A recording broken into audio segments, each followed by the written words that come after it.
Eugene is an awakened, intelligence-based mage-class hero from the Hypergene faction who specializes in dealing damage, but also helping support your teammates. And in today's video, we're going to take a look at his skills and abilities, his teams and uses, and whether or not it's worth investing in this hero. So let's get into it. The first thing of note with Eugene is that he is a very special hero in that, unlike most awakened heroes who can be summoned in the Temple of Time, he instead is obtained by purchasing copies of him through the guild store. So make sure you're saving up those guild coins and purchasing him each month to start growing his ascension. Now for his abilities, starting with his ultimate, Chaos's End. For this, he has a passive where his energy limit is increased to 2000 and casting an ultimate will only consume 1000 energy. And it does have a cooldown time of 8 seconds. Now, when actively used, he's going to deal AoE damage to all enemies. And if he is fighting alongside Gavus, and Gavus is still alive, there will be an additional 3 hits of damage equal to 200% of Gavus's attack rating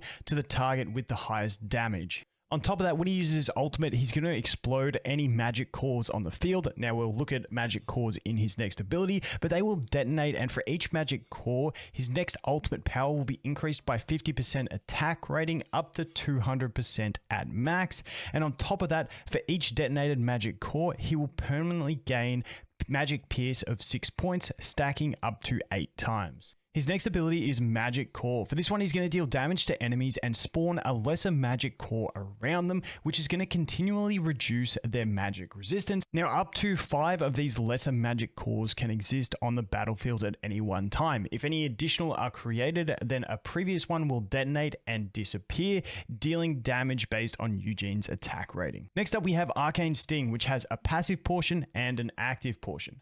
Passively, this allows him to avoid taking fatal damage once every 2.5 seconds by consuming his own energy instead of HP when taking that fatal damage.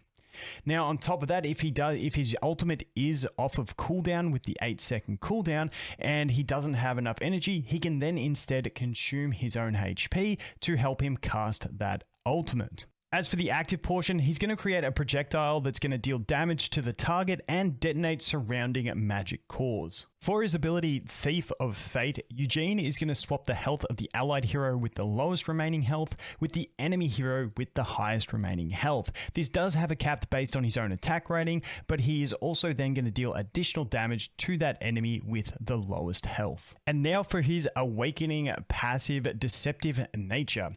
Each time an allied hero accumulates 50 points of energy reduction from enemy heroes, they will then restore 7.5% of their max health.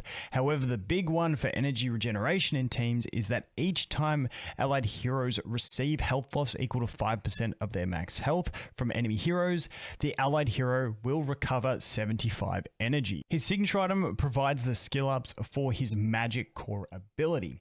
At base, when a projectile created by Arcane Sting detonates a magic core, it's going to trigger a chain reaction, which will then detonate other magic cores within its range. At level 10, after a lesser magic core that he's created exists for 1.5 seconds, it will then be upgraded into a magic core, which increases the damage it will deal, and after it detonates, it will then regress back into a lesser magic core once again. At level 20, whenever a lesser magic core or magic core detonates, Eugene will gain 120 points of energy, and at level 30, whenever Eugene uses a skill, he will deal additional damage to an enemy and create an additional lesser magic core. His furniture will provide the skill ups for the Arcane Sting ability. At 3 furniture, at the start of battle, Eugene is going to gain an additional 500 energy. And at level 9, if he successfully negates damage by consuming energy, then he will become immune to damage and control effects for the next 1.5 seconds. And finally, we have his engravings, which provide the skill ups for his Thief of Fate ability. At 30 engraving, when he uses this skill, the energy of the allied hero with the lowest energy and the energy of the enemy hero with the highest energy will be swapped. Now then, when we get to level 60 engraving, if he takes fatal damage that cannot be negated by his Arcane Sting passive effect, he will become immune to the damage, target himself, and trigger this skill immediately to exchange energy and health. However, this can only be used one time per battle. Eugene's skill set is both damage focused as well as supportive for his team, allowing his team to generate more energy, and also reducing the magic resistance of enemies can help him support his allies whilst having good survivability with his two passives. Now when we look at using him, as you do ascend him further, his damage will just keep getting better. However, due to the fact that he is slowly obtained through the guild store, we're going to be looking at him as more of a supportive character in the teams that we look at today. The team that we'll look at today will consist of a legendary plus Eugene taking advantage of his synergies with a well-built Gabbers. Aziz is in the team to help us with energy regeneration along with locking enemies out of their ultimate abilities. Atheus is here to group the enemies up and provide a pretty steady flow of control, whilst also being able to tank a lot of damage. Tamris is there to be able to group all the enemies up so that we can focus in our damage and get all of our cores in one spot, along with synergizing really well with Atheus and his AoE abilities.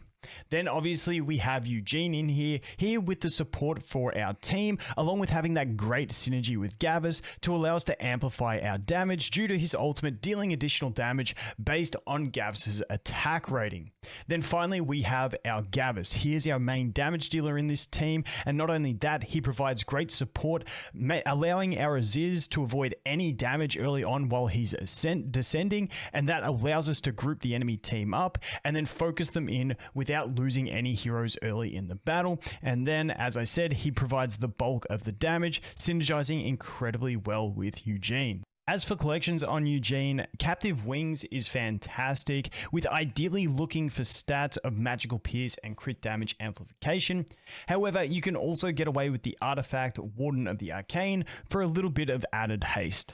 So with all that out of the way, how far should you invest into Eugene? The answer is as far as you can. He really appreciates all investment into signature items, furniture, and engravings, and due to the fact that he will be a slow build out of the guild shop, as you get him to mythic, go ahead and work on his signature item. Once you get him to ascended, work on that furniture, and if you get him to 1-star, then you are free to work on his engravings, but you won't be doing him all at once due to the acquisition time, but definitely a fantastic hero worth investing in. So that is going to be it for Eugene, a very powerful awakened hero who we can all work towards slowly through the guild store. Thanks for watching. Hope you guys have an awesome day, and we'll look forward to seeing you in the next one. Cheers.